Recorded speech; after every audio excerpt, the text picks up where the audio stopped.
सुभाष फळदेसाई. मी फक्त त्यांची खासियत सांगतो आणि नंतर पुढे बोलतो. गोव्यामध्ये जो इंटरनॅशनल पॉपल फेस्टिवल झाला, म्हणजे आपल्या भारत देशामध्ये दिव्यांगांचाही फेस्टिवल होऊ शकतो, हे जर भारत देशाला कोणी पहिल्यांदा सांगितलं असेल तर ते गोव्याने, आणि ते लीड जर कोणी केलं असेल तर ते सुभाष फळदेसाई यांनी. Which is appreciated by honourable prime minister Narendra Modi ji. आणि त्याला आपण पर्पलच का म्हणतोय तर इंटरनॅशनली दिव्यांगासाठी पर्पल हा कलर हा रिकॉग्नाइज केलेला आहे, म्हणून त्याला इंटरनॅशनल पर्पल फेस्टिवल. ऑलमोस्ट 20 वेगवेगळ्या कंट्रीतले जे दिव्यांग आयुक्त जे आहेत त्याने या इंटरनॅशनल पर्पल फेस्टिवलमध्ये भाग घेतला. आणि कन्याकुमारीपासून काश्मीरपर्यंत या दिव्यांग क्षेत्रामध्ये काम करणारी अशी वेगवेगळी ऑर्गनायझेशन्स या पर्पल फेस्टिवलमध्ये आली होती. त्याची खासियत आहे. या कार्यक्रमाला खास करून ज्याने हा कार्यक्रम लीड करतात श्री राजा मानेजी, फाउंडर प्रेसिडेंट आपले डिजिटल मीडिया याचे आहेत, त्यांचंही स्वागत. Shri Omprakash Shetty, head of the Ayushman Bharat. Shri Ramakrishna Mehtal, state president of the BJP Kisan Morcha. आणि व्यासपीठावरती असलेले बाकी मान्यवर, समोर असलेले विशेष करून महाराष्ट्र, कर्नाटक, गुजरात आणि तमिळनाडू या ठिकाणी वेगवेगळ्या ठिकाणीहून आलेले वेगवेगळे डिजिटल मीडियाचे हेड, आणि विशेष करून आमचे मित्र श्री अनिल पाटील जे गोवा हेड आहेत, त्यांनी मुद्दामून या कार्यक्रमाला मला या ठिकाणी बोलवलं. आणि मला या कार्यक्रमाला यायला थोडासा उशीर झाला, त्याबद्दलही मी दिलगिरी व्यक्त करतो. हा कार्यक्रम पूर्ण दिवसभर चालणार आहे. वेगवेगळे मान्यवरांचं या ठिकाणी म्हणजे आपण म्हणतोय तसं संवाद तुमच्याबरोबर वेगवेगळ्या पद्धतीने डिजिटल मीडियाचा कशा पद्धतीने पुढे जावा आणि डिजिटल मीडिया ही कशा पद्धतीने ऑफिशियली फॉर्म्युलेटेड म्हणा किंवा त्याला आपण जे म्हणतोय की फॉर्मॅटमध्ये कशा पद्धतीने बसवावी याच्यावरती चर्चा होईल. आपण सगळ्यात अगोदर म्हणतोय की डिजिटल युग म्हणा किंवा डिजिटल इंडिया ही सुरू जर कोणी केली असेल तर ते honourable prime minister Narendra Modiji. त्यामुळे तुम्ही आत्ता जे सांगितलं की डिजिटल मीडिया ही त्यांच्यापर्यंत पोहोचवण्याचं काम तुम्ही माझ्यावरती सोपवलेलं आहे. मी नक्कीच म्हणजे हा विषय माननीय प्रधानमंत्री नरेंद्र मोदीजी आणि central minister for the information and broadcasting यांच्यापर्यंत याच्यासाठी खास पत्र लिहीन आणि तुमचे सगळे विषय जे आहेत ते त्यांच्यापर्यंत पोहोचतील. म्हणून ज्याने डिजिटलमध्ये क्रांती घडवली honourable prime minister Narendra Modiji, त्यांना नक्कीच हा विषय माहिती पण आहे. फक्त तो विषय त्यांच्या डोळ्यासमोर आणून तो फॉर्म्युलेट करण्याची गरज आहे. आतापर्यंत आपण बघतोय की सुरुवातीला पत्रकारिता, त्यानंतर रेडिओ आणि त्यानंतर टेलिव्हिजन मीडिया आणि आता त्याच्यानंतर कोविड नंतर ज्याला बूम जर कोणी दिला असेल तर तो डिजिटल मीडियाने. जे कोविडच्या काळात सगळ्यात मोठ्या प्रमाणामध्ये लोकांमध्ये पोहोचण्याचं काम जर कुणी केलं असेल तर ते डिजिटल मीडियाने केलं. आणि आपण म्हणजे त्यांना एकत्र श्री राजा मानेजी यांनी त्यांना एकत्र आणून पूर्ण देशभर त्यांना एक व्यासपीठ मिळवून देण्याचं, असोसिएशन करण्याचं काम केलं. त्यासाठी आपण आणि आपले जे सगळे पदाधिकारी आहात गेली 3 वर्ष सातत्याने आपण जे काम करतात त्यासाठी आपल्याला खूप खूप शुभेच्छा.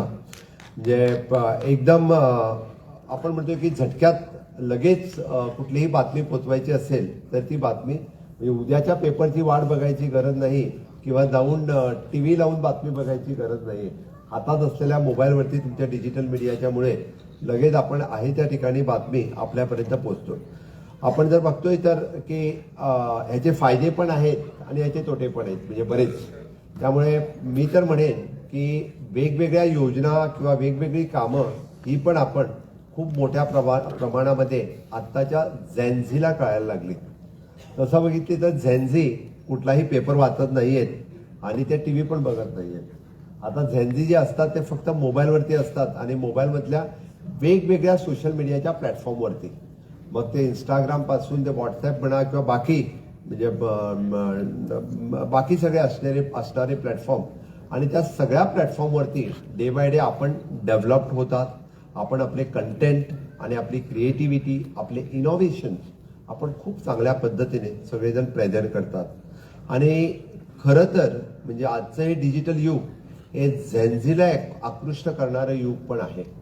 कारण त्यांच्यापर्यंत जर बातमी पोचवायची असेल तर दिस इज ओनली द मीडिया, आणि या डिजिटल मीडियामधूनच आपण त्याच्यापर्यंत पोचवू शकतोय.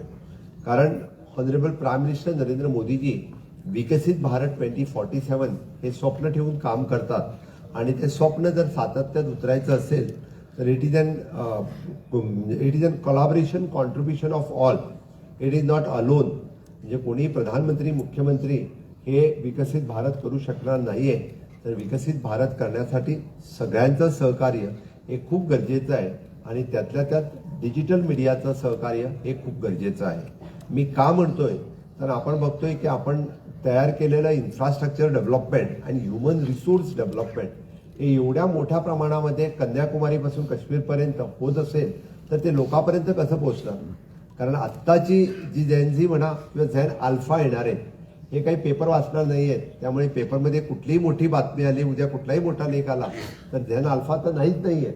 त्यामुळे ते शॉर्ट कंटेंटमधून त्यांच्यापर्यंत कसं पोहोचवणं. आज this is an very much competitive या युगामध्ये विदिन अ गुड ग्राफिक्स किंवा विदिन अ शॉर्ट कंटेंट हे पोचवणं हे जास्त गरजेचं आहे. आणि ते म्हणजे म्हणजे all of you are mostly 25 वर्षाच्या वरचे आहात तरी पण आपण सगळे करतात म्हणून आपलं खूप खूप अभिनंदन. कारण you have adopted the technology. Unless and until आपण टेक्नॉलॉजी अडॉप्ट करत नाही तोपर्यंत आपण ह्यामध्ये टिकू शकत नाहीये. म्हणून जे आपण आपली बेस ऑलरेडी स्ट्रॉंग केलेली आहे.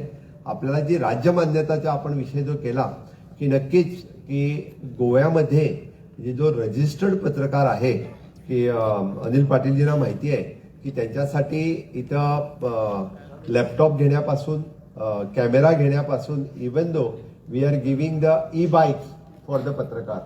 म्हणजे पत्रकारांना ई बाईक सुद्धा आम्ही देतोय. पत्रकारांना पेन्शन त्यांच्या रिटायरमेंट एज नंतर ऑलरेडी आहे. पत्रकार इन्शुरन्स कव्हरेज ऑलरेडी आम्ही दिलेले आहेत. पत्रकारांना राजधानीमध्ये राहण्यासाठी त्यांना पत्रकारांसाठी वेगळा फ्लॅट कॉलनी ही पत्रकारांची वेगळी आहे. त्यांचे 1-2 ठिकाण फक्त प्रेस रूमचा थोडासा विषय आणि त्यातल्या त्यात अजूनही त्याने म्हणजे प्रिंट मीडिया इलेक्ट्रॉनिक मीडिया अशी पण वेगळी असोसिएशन पण गुज म्हणून जे त्यांचे असोसिएशन आहे ते खूप चांगल्या पद्धतीने काम करतात. दरवर्षी असे चांगले जे पत्रकार आहेत त्यांचं फेलिसिटेशन आणि दरवर्षीच्या बजेटमध्ये त्यांचा डिमांड पास केल्याशिवाय बजेट पासच होत नाही असं म्हटलं तरी चालेल. त्यांचा डिमांड हा पहिला चांगल्या पद्धतीने इट इज ऑलवेज म्हणजे इट इज अन अपग्रेडेड म्हणायला काही हरकत नाही. पण of course we give due respect for all the पत्रकार्स. त्यांना सांगून they are also plays the very important and crucial roles in our state in whole the nation असं म्हणेन मी. पण गोव्यामध्ये सदोदित पत्रकारांचा सन्मान मान जे कोणी करत नसेल तर मला वाटतं त्यांच्याबद्दल मी काही बोलत नाहीये. पण ऑफकोर्स जे लोकशाहीतल्या 4थ्या स्तंभाला आदरपूर्वक गोव्याच्या सरकारने त्यांचा सन्मान मान ऑलवेज केलेला आहे. यापुढेही मी म्हणेन की एखाद्या प्रकारचा एक चांगला व्हॉइस क्रिएट करण्याचा काम हा डिजिटल मीडियाने केलेला आहे. म्हणजे एवढ्या इलेक्ट्रॉनिक चॅनल असून सुद्धाही म्हणजे डिजिटल मीडियाचा एक वेगळा आवाज आज आपल्याला ऐकायला मिळतोय आणि दॅट इज अजूनही पुढे तो जास्त खूप मोठ्या प्रमाणामध्ये ग्रो होईल. फक्त एवढंच आहे की माननीय मंत्रीजी सुभाष फळदेसाई यांनी सांगितल्याप्रमाणे हे सगळं होत असताना म्हणजे इट इज अन ड्युटीज आणि रिस्पॉन्सिबिलिटीज हे सांभाळणं खूप गरजेचं आहे. घाईघाईमध्ये कुठलीही बातमी ती चुकीची जाऊ नये आणि ते कुणाची इमेज म्हणजे एखाद्या माणसाला स्वतःची इमेज क्रिएट करण्यासाठी वर्षानुवर्ष लागतात. म्हणजे आपण म्हणतोय की राजकारणामध्ये सुद्धा 10 वर्षानंतर एखाद्याची इमेज तयार होते.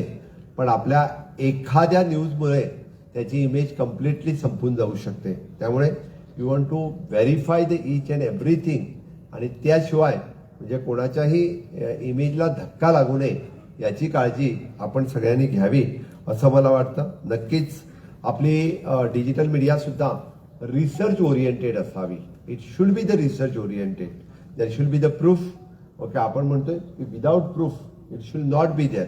देर आर सो मेनी थिंग्स म्हणजे इट इज देअर बट हे लोकांसमोर आणणं फार गरजेचं आहे आणि ऑलवेज इतिहासही लोकांसमोर यावा यासाठीही आपला प्रयत्न असावा. ज्या पद्धतीने म्हणतो आपण इनोव्हेशन आणि टेक्नॉलॉजी याच्या गोष्टी करतोय त्यावेळी मागचा इतिहास हा लोकांना समजावा हाही तेवढाच गरजेचा असतोय. आणि त्यामुळेच आपण ह्या सगळ्या ह्याच्यामध्ये जे टेक्नॉलॉजी आणि फ्युचर जर्नलिझमसाठी आपण सगळेजण वापर करत असाल असं मी म्हणेन. आणि पुनश्च जाताना एकदा की माझ्या हस्ते आज महाराष्ट्रातील आणि गोव्यातील बऱ्याच लोकांचा सत्कार केला.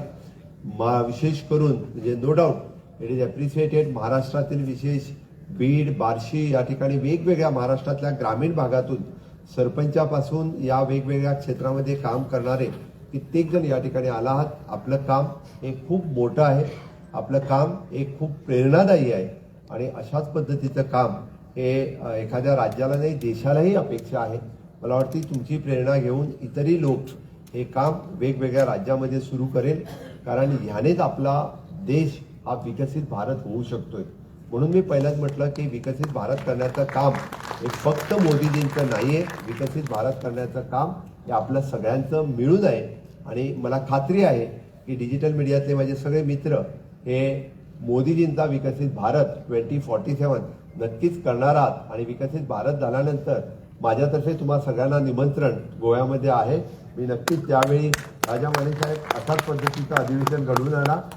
मी पूर्णतः नो डाऊट मध्ये तुम्ही घडवणार असाल नक्कीच, कारण तुम्ही राज्य अधिवेशन वेगवेगळ्या ठिकाणी घडवत असाल, पण त्यावेळी नक्कीच आपल्यालाही आवडेल की भारत देश आणि गोवा प्रदेश, कारण गोव्याचा मागच्या 7 वर्षामध्ये ज्या पद्धतीने इन्फ्रास्ट्रक्चर डेव्हलप होत आहे की it will be at a peak level in the 2047 याची मला खात्री आहे. आणि एवढंच सांगून परत एकदा आपण खूप खूप लांबून या ठिकाणी आलात त्यासाठी पुनश्च आपल्या सर्वांचं गोव्यामध्ये खूप खूप स्वागत. सन्स अँड सी याबरोबर spirituality also enjoy in the state of Goa एवढं सांगून मी माझे 2 शब्द संपवतो. जय हिंद, जय भारत.